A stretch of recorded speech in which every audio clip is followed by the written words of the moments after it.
Live from the Export Beer Garden studio and brought to you by Export Ultra, the beer for here. This is the Agenda podcast for Thursday, the 27th of June. The Agenda Podcast, the home of sporting nonsense and claptrap. Brought to you by Export Ultra. Welcome back to the studio, Lane. Oh, great to be back. We're on the road. Got a bit of feedback that I sounded like death reheaded yesterday. Not much better this morning. Not much better this morning, no. A little bit more pep in your step. I've got a bit about me. I feel okay. Yeah. But I sound awful. Yeah. I was talking to my missus on the phone before we were. I've not seen in quite some time. And she said, you sound crook. You sound like you got the Colombian flu. Yeah, well, a bit of bender flu. We were down there in Wellington for the DB conference. Yep. I've converted. Yeah. They've converted me. And Joe sat in the back of that conference and... Yeah, well, they're thirsty for better, and that, I think, is more our slogan. I really resonated with that. Yeah, so did I. Thirsty for better. I'm always thirsty for better. Yeah. And the thing is, how I stay thirsty for better is by being real shit, and then there's always an opportunity to be better.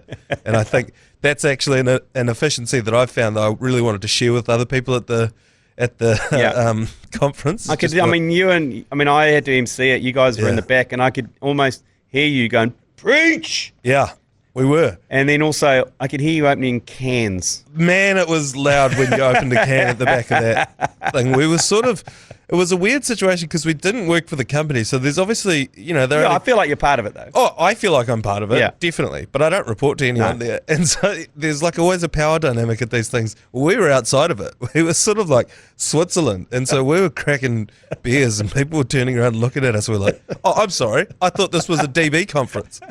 I'm cracking a 7% hazy down the back there. But yeah, no, I've been brainwashed. I'm entirely in. Yeah. It was a good time. Nowhere near as punishing as I thought it was going to be.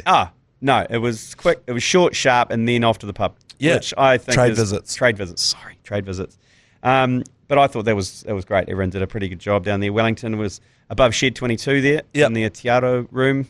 And just to, give you a peek behind the curtain, I emceed it. And Nate from the local iwi was supposed to turn up and do the karakia at the start, and he had a 15-minute slot for the karakia because he was going to give a background of, the local iwi and where we are, and the history of the place. And he got called away the last minute, so he was running late, dangerously late. Anyway, it got quite close to the lunch break. Yeah, and the chicken hadn't been cooked yet.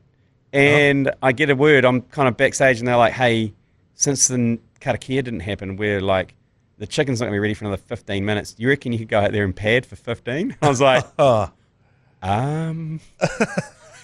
out there and filibuster for 15. I went out and I told a couple of stories just out of the blue, like totally out of context, like great presentations, those visions, and then me coming out before lunch and filibustering with a couple of Brian Waddle stories and Lee Hart stories. And then they were well received, but I could tell that there was a little bit of, what's this going on about here? Yeah. What's his end goal? Yeah. And then I told two stories, and then I was moving into the third, and I was like, it's only going to get bluer and bluer, these stories. Yes. And then I looked over to my left, and thank Christ, I saw the guy running the sound desk just giving me just like pointing to Nate, and I was like, thank Christ. Now we're going to have we cut a care before lunch. Nate. I had the same thought process because the first story was about how you flew the helicopter into the cake tin just to piss off Brian Waddle. Second story was about how he got kicked out of the World Cup for Lee stealing the trolley.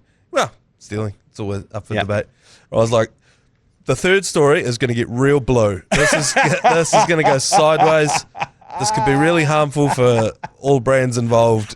And the stars aligned. It's Matariki. Yeah. And luckily Nate was there to rescue me. Poor Nate, he did a good job too because you said, oh, well, sweet, now it's time for lunch. And then all of a sudden it's like, no, Nate's here now, so we're going to do the karakia. And poor dude had to get up there knowing full well everyone in the room staring daggers at him like, you're standing between us and lunch. But really, no, he was standing between them and getting salmonella poisoning from not cooking the chicken properly. So he did everyone a good service. Nate. Yeah, he was. We were unlucky that we didn't get to go on any of the trade visits. I think we might have dodged a bullet there. I think we did too. Yeah, I was looking at some footage of previous conferences. Looks hectic. Yeah, it does look hectic. We flew back to Auckland, no All Blacks on this flight, or even if there were, I wouldn't have seen them because I slept the whole way through. Touchdown, Uber straight into the studio, and we commentated State of Origin, which was an absolute blowout. It was full noise. The Hodaki team was still going at the pub from the day in lieu when we got there. Within 5 minutes of me walking into that pub, 2 glasses of wine had been smashed on the floor. I was like, what have you guys been doing back here? This is outrageous. Hey, the State of O. Yes. 90,000 people at the MCG. It looked incredible, didn't it? That is unreal. And that's AFL country hard. You can still see the markings on the field. Yeah, that shows the strength of NRL at the moment. Yeah. And the fact that a city that's by no stretch of the imagination a league town gets 90,000 people there. Yeah. That's 2 Eden Parks. Yes, yeah, it was ridiculous. It looked like an old school, like Roman Colosseum type situation, and it was a suspicious amount of people there because it was 90,000 and like 08 or something. So I suspect that 90,000 is the threshold for some sort of international event. Oh yeah, and they've put that up there to show, hey, we can actually hold 90,000 because like. Last year when they said that the Warriors weren't going to be able to host home playoff games because the capacity was under 25,000. Yeah, sure enough, next week, 25,000, 3 people in the building. Yeah! We'll be having our playoffs, thanks. So I think there might have been a bit of that, but it did look incredible. And by all accounts, that Melbourne's sort of sporting precinct is excellent. I've never been there, but...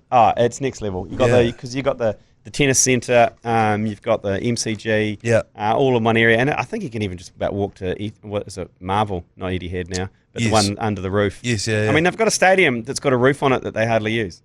Yeah. I watched a one-dayer under the roof there. Really? Yeah, it was Australia versus the World 11. And they shut the roof? Yeah. Awesome. Yeah, it was pretty cool. Yeah, no, that's very cool. We need to get over there. Need to do one of our trips. Well, yeah, I'm working on it. Yeah. I'm working on doing the best of Australia. So in my mind, we go to Bathurst. Yep. We go to the Formula One. We go to the Lions versus the Anzac 15, and then we go to NRL Grand Final, and then the Ashes. 5 of the best Australian sporting events. The best Australia has to offer. Yeah. Anyway, that's. I'm working on that. Uluru camel races. I'd love to do that. And the Euros are going on at the moment as well. I know this is not something that we follow very closely, and we do need to get someone on. I think maybe Jason Pine on the Monday. Yeah, let's get him on Monday. Or the Tuesday. Yeah, because we're getting into the pointy end. We are getting into the pointy end, and I understand a massive upset pulled off by Georgia, who beat Portugal 2-0 and advanced to the last 16. So that's Portugal out now, I believe. That's Cristiano Ronaldo. Who I saw has got the most goals and the most assists in Euro history. Yeah. This is you'd be doing well to beat him because I feel like he was playing at like 17. Yeah, that's his last Euros though. Yeah. So a shame he's gone, but good for an Eastern European country like Georgia just to kind of bring back the morale. They're getting copying a lot over there. Got a bit on. Yeah, there's a bit on going on around there. Got a bit on. Yeah. Few sort of proxy war situations going on. That guy who tried to lead a revolt against Putin. Oh, yeah. And then he got granted asylum in Georgia. Yeah, and then all of a sudden his plane fell out of the sky. They were like, yes, sweet, man. Hey, look, all's forgiven. Fly back to Georgia. Here, we'll give you a plane. Yeah. That's unlike Russia, though, because they're big poison guys, aren't they? They are poison guys, yeah. Yeah, not so much plane crash guys. I've been doing a lot of research into dictators lately. I'm on a real dictator buzz. Who's your dictator of choice? I would have to say Enver Hoxha. Oh yeah, where's Turkmenistan? Oh yeah, yeah. He's quite a bizarre character. He built turrets. The whole country is just covered in these weird little turrets from when he thought they were going to get invaded. And so every farm, house, everything had a turret so that the local farmer could just hop in there and start shooting dudes. Oh, like sniper turrets. Yeah, but they look more like phone booths. It's one of the more bizarre things. He was a poisoner. They've all got their way of killing their... Yeah, because Mugabe was more of a car crash guy. Mugabe was a car crash guy. Yeah. I listened to an interview with a journalist who lived over there in Zimbabwe, Rhodesia. He said... in the 3 years that he started covering the election cycles over there, his car got written off 3 times. And he was like, what are the odds of that? Dudes, so guys would be running against him for an election and then all of a sudden get cleaned up by a concrete truck on the motorway. So a little kamikaze action, the Mugabekaze. Putin, a poisoner. Yeah. He's a poisoner of note. Oh, obviously he's quite tight with Turkmenistan then, if they're both on the poison. Yeah. Poison train. Yeah, it's not uncommon for the poisoners. Saddam was just an old school he'll disappear you. Yeah, she just shoot him. Saddam Hussein would just be like, you've gone missing now. Yep. Just for saying something in your own lounge. But anyway, I digress. Evidently, these kinds of things can produce great sporting results. As we've seen, Afghanistan going great guns at the moment. Georgia now going great guns in the Euros as well. Let's take a quick break here. At the end of this podcast, we have so many yours pleases to get through. So forgive us for whipping through the sports at the top of this, but I want to get to those. We'll take a quick break. We'll be right back. The All Blacks, Lane, they have assembled their team after the 32 players that Razor named in Christchurch on Monday night. 40 players were presented at the squad assembly in Lower Hutt, including Sam Cane, the injured former skipper. Yep. Will Jordan, David Havili was there, George Bauer, Ruben Love, Peter Lakai. Yeah, nice. Josh Lord and Sam Darry were all in the squad, assembled there in Lower Hutt. Jeez, they get around, don't they, the All Blacks? Yeah. Is that where they're doing their training camp? I presume so. And then they're going to go back down to Dunedin? I don't know. Yeah, it seems a bit weird, doesn't it? Jumping around a bit. Yeah, wouldn't you just go to Dunedin and get ready down there? Yeah, I would have thought so. Surely they'll be down there very shortly. But the other thing that Razor revealed, and this is something that he's done with the Crusaders for years, is he's come up with a theme for the season. Yep. And he does that for the Super Rugby seasons. And I actually think last year's one was The Last Dance. Was their theme, which makes more sense than Michael Jordan's Last Dance because Razor obviously danced. Yeah, Razor does dance, yeah. And so it was quite literally we're gonna. That's my last dance. It's probably why he actually shot himself in the foot a little bit there, Razor, by doing that, because I think that's probably what prompted Richie Mo'unga to dance when they won the thing, and he really overshadowed Razor when he flopped out that worm. Yeah, he flopped out one of the great worms. The theme this year for the All Blacks is Walk Together. What does that mean? Walk together. I guess I prefer run. Sprint? Yeah. You know? Or smash together. Yeah. Yeah. Well, because for South Africa, I don't know if they're big on themes, but Razzie Erasmus has seemed one of his themes was fuck them up. You must fuck them up. Fuck them up. Very South African to tell someone they must do something. Yeah. You should. You should go out there. You must fuck them up. We must fuck them up. So we've gone from we must fuck them up to walk together, which is a little bit passive to me. Yeah, it seems a little, something's a little bit more hectic would be good for me. Something a little bit more... Full noise. Yeah. Yeah. Terrifying. Yeah. I mean, as McGill as it was when Eddie Jones was cutting kiwi fruit in half with samurai swords at the Japan World Cup. That's motivating. Yeah, that's good. And I get it. Walk together? I don't know. Maybe. I've heard of... this is quite a common thing in Super Rugby for teams to come up with a theme. Do we at the ACC need to come up with themes for seasons? Yeah, thirsty for better. Yeah. Thirsty for the status quo. Yeah. We... maybe we need to do it whenever we have a sporting event. So when the Olympics start, the ACC will have a theme. Well, we are gonna cover the Olympics. We've got Olympic specials each day, which I'm looking forward to because I don't actually know anything about the Olympics coming up and who's up for it. No, a lot of people have been asking us if we're going to commentate the Olympics, and obviously they haven't thought about the logistics of it. That's our job. The logistics of commentating the Olympics are just a shit show. Because also, the timings are terrible. What events do we do? It's overnight. Do we do Tom Walsh's shot put heats at 1:30 in the morning? Are people going to get up and watch that? I don't know. Well, the timings are all the evening hero events like the 200 final, the 100 final. Track and field is actually in breakfast. It's 7 till 9 in the morning. Right. But all the stuff we're good at, like sitting down, going backwards, and they're all on during the day. So, you kayaking, you're rowing, all that kind of carry on is happening during the day. So, I don't know. It's hard. I think we'll summarize each night's action during the day so you don't have to stay up all night. Give you arm you with some water cooler chat. But on the All Blacks, don't forget we are going to be at the Kensington in Dunedin. We're actually going to be there Friday and Saturday night, but the big one is the pre-game from midday on the Saturday of game day. We've got the Export Express there, so we've got a coach that's going to go backwards and forwards to the stadium. We've got 2-for-1 deals and we've got live music. And on Monday, we've got a big announcement of who's going to be driving that bus. Oh! Let's just say we've hired it from Richie's. Okay. Who's going to be driving that bus? Oh, well, we'll leave that. We'll reveal that next week. So reveal all on Monday. Yeah, absolutely. And also, don't forget, Postman's Leg is our venue for the pre-game for Auckland. Yeah. Out there in Glenfield, first 200 people there. Also, get on the Export Express to Eden Park, directly to Eden Park. Again, live music there as well, drink specials. So no announcement on the bus driver for that one. It'll just be whoever they've got. Yeah, correct. Yeah, it'll just be the guy that actually usually drives the bus there. Yeah, pretty much. But we are trying to tee up a special one for Dunedin. Yeah, I'm looking forward to both of these. I think I'm actually quite excited about this All Blacks team. Like, I thought I wasn't going to give a shit because the World Cup's over, blah blah blah. But then they named the team, and I was like, ooh, how's this going to play out? Yeah, and I like the fact that I know that they tried to suck the life out of the announcement. But the fact that when Razor went off the cuff, he was quite funny. He was talking about, Jason Rowan's got a massive wide on for Satiti. Like, just that kind of stuff. He's got a huge crush on him. Yeah. Like, just went totally off script. It was like, yes, that's what we need more of. It was like maths. Yeah, why did you bring him? He's got a huge wide on for him. Yeah. He loves him. He's an enormous dude. Yeah. You mentioned the Olympics.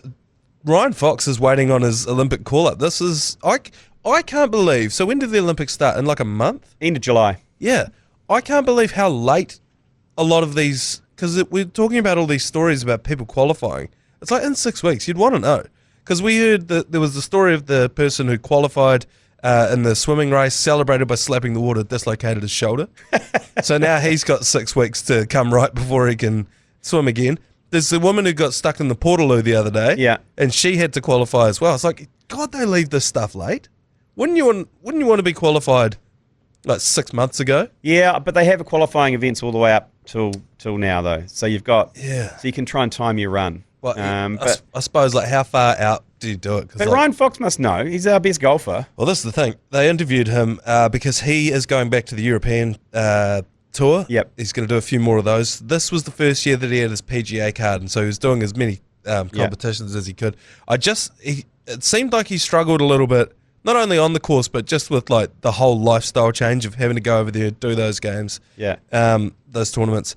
He's got the Open, he's going to play the BMW International in Germany, the Scottish Open, and then the plan is to hang around for Paris. He said he's still waiting on selection confirmation, but from my side of things, I've qualified, so hopefully the NZOC select me. I don't know how that process works, but hopefully I find out about that pretty soon. Surely they pick him. Yeah. I don't know who else they would pick, if not him. Yeah, I don't... Maybe who's the guy who's cleaning up in the Masters, in the senior PGA? Alka, Steve Alka. Good pick, Steve Alka. Steve Alka is balling out at the moment. He's made a lot of money. But surely, I mean, he's already saying he's going to hang around in Paris, so he knows. Is it a budget thing about who they select? Because you remember Zoe Hobbs never got selected for the last Olympics? That one was the biggest crock of shit ever, because she was fast enough, she qualified. Yeah, and then... They were happy enough to use her for all the promotional images. When they launched the new Olympic track and field outfits, they paraded Zoe Hobbs around. But then when it was like, oh yeah, but you're not going. Yeah, so, we don't reckon you're going to win. I know. Was that the excuse? I don't understand who makes these decisions. Should it be democratic? Should we be able to vote? Yeah. It's if you're fast enough, fuck it, just go. Totally. We'll have a whip around. The country will have a whip around and send you. Yeah. So I think that's just academic, whether he goes or not. Surely he's going to be going. Ollie Robinson, he plays for England. I actually can't remember the name of the county club team he plays for. Was it the county championship? Yeah, anyway, so we talked about Leicestershire. We talked about the record yesterday, didn't we? We did, and it was 38.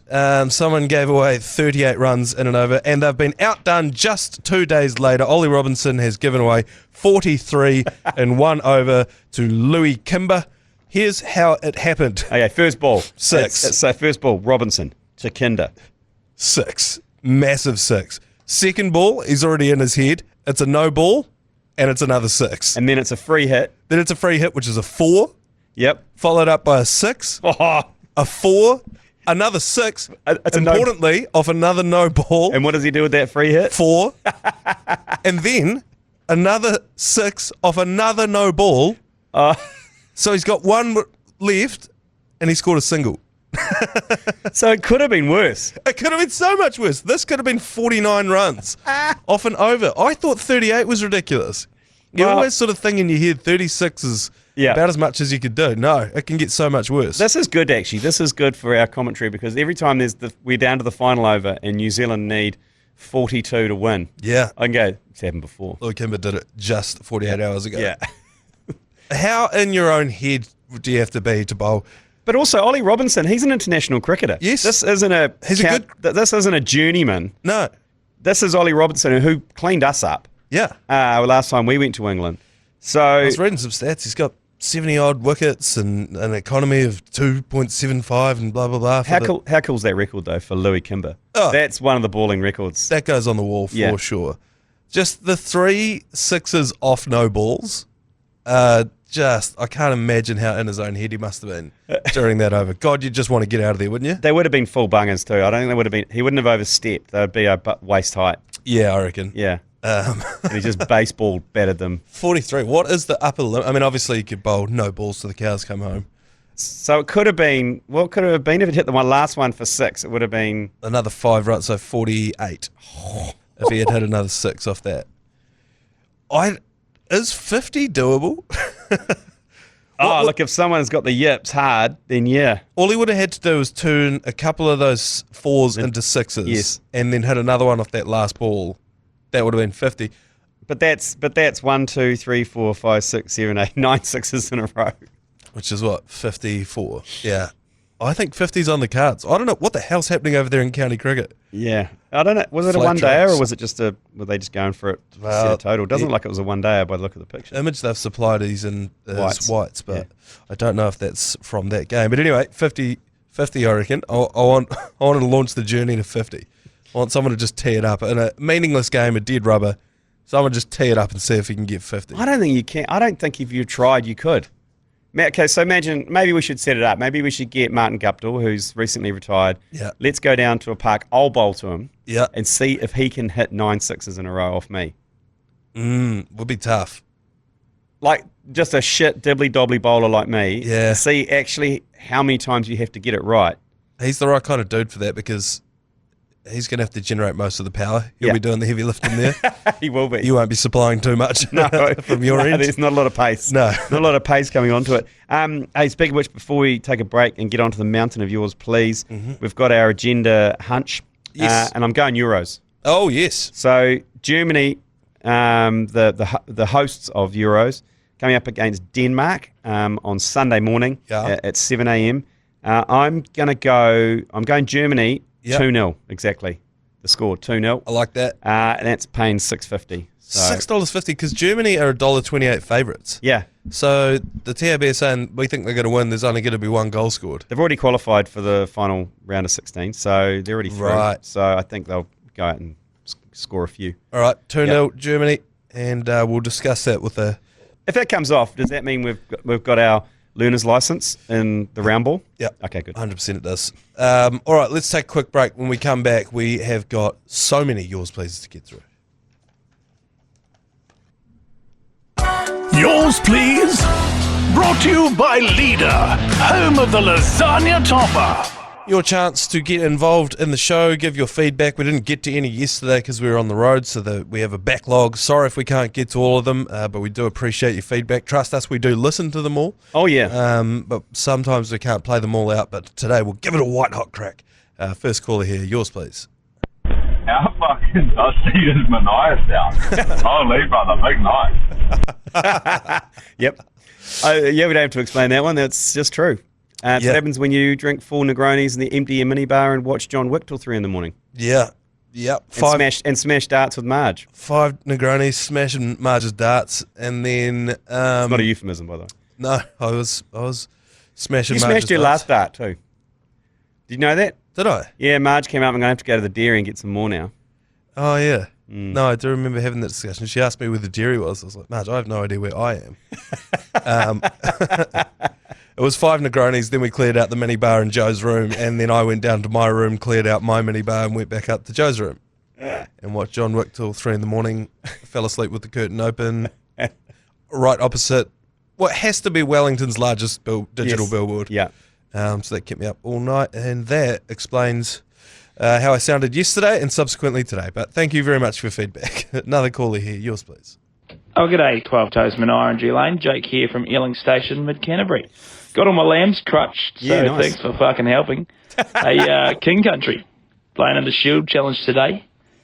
You mob couldn't even sell enough Makikahi fries to drum up some funds to get a Pearson's bus to Hawke's Bay. Absolutely disgraceful. The place of potatoes, South Canterbury. Fuck your Heartland chips and fuck South Canterbury.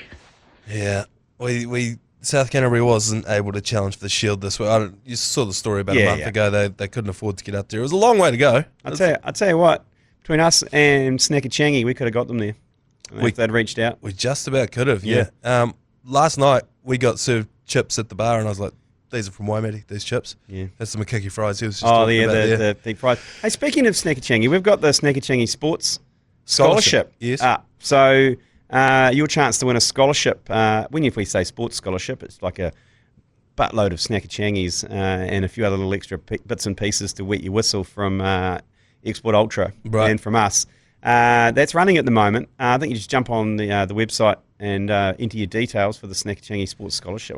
We should mention that more because it's a great prize. And look, any third 15s out there, third 11s, get on to accnz.com and enter that, and we'll come play you a visit. Yeah. Yeah. Chip to 3236. Chip to 3236. If you're listening to this podcast, you probably never did get a sporting scholarship to anything. Yeah. You certainly didn't get an academic scholarship to anything. So this is your chance. Yeah. To make your parents proud. Yeah, once a month we're doing it, so the rest of the year. So text Chip to 3236, set an alarm to text Chip to 3236 next month again. Yeah. And win that scholarship that you never got because you're too dumb and shit at sport. Another caller here, yours please. G'day Manaia. Does that child you have hostage still have all of their fingers? Your source inside the All Blacks camp really did you dirty with that team naming. Yeah. Good to see Side Titty in there. Hooroo. It was good to see Side Titty in there. It was good to see him. I was unexpected, but it was a pleasant surprise. Yeah, that's right. Look, long and short of it is no, they're not whole anymore. The hostages that I have. Yeah.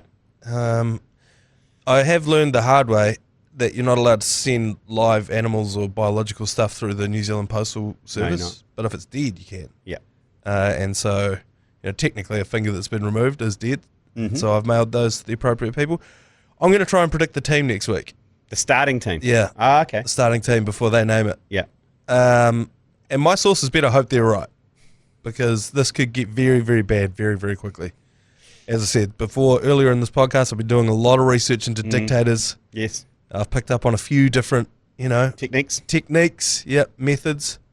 One of them, I think Saddam Hussein, there was a rumor that he was using the iron bull thing, which is where you put someone inside a giant iron bull, shut the door, light a fire underneath it. Oh, Jesus. Apparently he was doing that in the late 90s. Like cooking people. Yeah, basically. Anyway, hopefully my sources are listening to this podcast. Another caller here, yours please. Hey boys, Chris B. Cock here. I've just been watching the news and seen the story about the Hamilton councillor that was using some colourful words in regards to our special needs community, and also another email that he sent to a female co-worker telling her to get off her fat ass. Anyway, do you think he would be a good fit for the Alternative Commentary Collective? Love to hear your thoughts. Thanks, Crispy. Hey, look, I mean, we're a pretty open organisation. We're a collective. There's a lot of us. There's about 18 of us now. Yeah. But look, I don't know. I don't know if there's a place for that. Yeah. That doesn't scream thirsty for better to me. I was wondering where this voicemail was going. I thought he was going to say, Lane, are you going to run for council? Yeah. Like, if that's what they're doing at the Hamilton Council, then... I couldn't think of anything worse than getting into local government. No, because you have to front with whatever the local people's concerns are, and they come in and voice their concerns to you. And no matter whether they're legitimate or not, you have to sit there and hear them out. I just couldn't get through an hour of like, there's too much dog poo at the park at the moment. Yeah. My bins didn't get collected. But saying that we need better people in there as well. Yeah, well, this is the problem. Yeah, this is the problem. You're on a hiding to nothing as a politician. Yeah. There's no win. Any decision you make, 50% of the people are going to hate you for it. Why would you want to do it? It's only a certain type of person who does. Yeah. Anyway, get off your fat ass. That is ridiculous. Another call here. Yours, please. Hey, fellas. As a proud Hamiltonian, I've just got to say that I'm I'm all in on the sort of air vacuum tube situation that you got going on for getting down to the South Island, because it is just punishing admin getting down there. But I do love it. But yeah, I think sort of a Futurama arrangement with the people in the tubes would be just the way to go. Cheers. That's a lot. That's talking about trying to solve the Cook Strait drama. Yeah. And putting them in those air vacuum tubes. Pneumatic tube. Yeah. You just shoot you down the country. Shoot you all the way to Christchurch in 5 or 6 minutes. I'm all for it. I think this is a great idea. Give you it would be quite stressful. I'm quite claustrophobic. Yeah. Just sedate me like those, that Thai football team that got stuck in the cave. Yeah. Just knock me out with that stuff. Yeah, and then wake up and, saying that, they could just sedate you and put you on a plane. Oh, yeah. That would have the same effect, wouldn't it? Yeah, much less terrifying. I'm okay. I'm open to that as well. You're just open to sedation. I'd just like some sedation, please. I'd like the sweet release of sedation. I agree with it because it's so hard to get around this country. I've always said that it is so much harder for me to get home than it is for me to get to Tonga. Yeah. Because I got to fly to Christchurch and then it's another 2.5 hours to drive to Timaru or Waimate. Or you can fly to Timaru. There's one flight, but it always gets binned or delayed. And also driving some of the world's most dangerous roads at 100 kilometres an hour with tourists trying to do the same on the other side of the road. Yeah. So it's just littered with dangers. It's a hero's journey. Every time I just want to go back for a mate's birthday or a wedding or something. So, I don't know. The pneumatic tubes might have something to them. Yeah. The only problem is the capacity. How many people can we shoot up and down the... Yeah, I guess you could do the transport planes. So say we did sedate you, we could stack you in a transport plane. Oh, yeah. And put about 1,000 people on it and then send it to Christchurch. So then you'll just get off at the other end. And you get there rested and grateful. Yeah. Yeah, so you just got to sedate you just got to... I mean, look, it would require a lot of anaesthetic logistics to do it. And you could just stack you 10 high in the horizontal. Pile me up like a mass grave. Shoot me down the country. I think it's good. The only issue with the pneumatic tube thing to me, because I've been to a restaurant that does it. I think there's one in Christchurch. Yeah. And every now and then they get stuck. Yeah. I couldn't imagine anything more terrifying than being in the pneumatic tube somewhere underneath the Cook Strait. Well, the closest I got to that was in Bali when I was there, that water park there. Did you go to that? No, I didn't go to the water park. And they have the vertical where you stand and the floor drops out. Oh, yeah. And you go down. Yeah. But if you, in a panic, put your hands out to slow yourself down, you haven't got enough pace to get up the first hill and around the corner. Oh. And they've got escape hatches all the way along, and invariably someone stops and you're stuck in a tube. And then you've got to get to the escape hatch up the top. It's terrifying. You're fighting for your life, praying that the next arsehole's seen you and he's not coming down on top of you. Jesus Christ. Well, great. Thank you very much for your call. Another caller here. Yours, please. Kia ora, lads. I'd just like to thank the ACC for my tickets to the Warriors vs Eagles on the 2nd of August. Oh, yeah, mate. And the all-day piss-drinking extravaganza you're taking me on, apparently. Trade visit. Because that's what I told my boss for why I need that Friday off. If you could make me a little audio note or video or something so I can send that to him and give him enough reason to give me the Friday off, because at the moment he's called my bluff and said, I don't believe you've won it.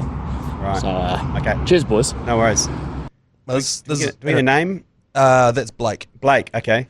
So this is an initiative that we've launched here. We're giving away fake prizes, and I want to clarify there's a fake prize. We're not actually giving Blake tickets. We're not taking them out on the piss. We are giving you the chance to make it seem like we've given you a prize, and then you can play that to your boss, your significant other, whatever, to get you out of jail. Okay, so here we go. Well, Lane, it's now time to give away a massive prize. It's tickets to the Warriors playing the Manly Seagulls, 2nd of August. Yeah, we've also Friday night. Yep, it's a Friday night. It's an extravaganza. I'll tell you what, we'll even take you out for a few trade visits on the Friday afternoon. Yeah, we'll put you up at Sky City. Take you to a few places that serve Export Ultra so you can try it at different venues. All on us, mate. Yeah. You're going to need to take the day off work, unfortunately. Who's won that? Well, the winner is, drum roll please, Blake. Congratulations, mate. Nice. You're coming with us August 2nd, Warriors versus Manly Sea Eagles. You'll need to take the day off, so play this for your boss. Yep. Apologies to your boss. Let us know when and where you'd like us to pick you up, and we'll see you then. Brilliant. It's a real. welcome, mate. Thank you for your service. I feel great. Yeah. It's a real unethical life hack that we're exploiting here. Another caller here. Yours, please. You might have actually just screwed Blake there because the Warriors are playing the Eels on August 2nd. Oh, did he say August 2nd, though? Yeah, he did. So he's fucked himself there. Oh, well, you know what? That's on you. I think it's good enough. Yeah, we can only work with what we've got. Your boss isn't going to know that either. Anyway, another caller here. Yours, please. Yeah, g'day fellas. Hey, just had a sudden realisation with this iHeartRadio stuff that you probably have a lot of information on who we are and where we're from and all that kind of stuff. So I think Manaia's only a couple of thousand fuck South Canterbury's away from doing some terrible things to some people. So yeah, love South Canterbury. Love you, Manaia. Don't hurt me. Oh, there you go. We actually don't have that much on iHeart. We don't. Oh, I think you'd be surprised. Oh, really? Lane. Are you able to track people down? Well, like I said last week, someone sent in a why is it fuck South Canterbury? It should just be fuck Waimate, and I managed to triangulate his exact location. Timaru. To Timaru, yeah. Basically, it had a zip code in there. I was like, I recognise that zip code. You're from Timaru. So yeah, I do. I've information on all of you when you send these in. I've got your home address, your next of kin, your blood type. So be very careful. Is that our first love South Canterbury message? Yeah, it is actually. Yeah. I've got like beaten dog syndrome where when I'm waiting for these voicemails to finish, I'm always just like. We should just drop it in. Just drop it in on the desk, every single one. Another caller here. Yours, please. Yeah, g'day fellas. Hey, I reckon the celebrity boxing match, I'd like to see that wee creep Marcus Lush get in there. I think he'd be a real dark horse.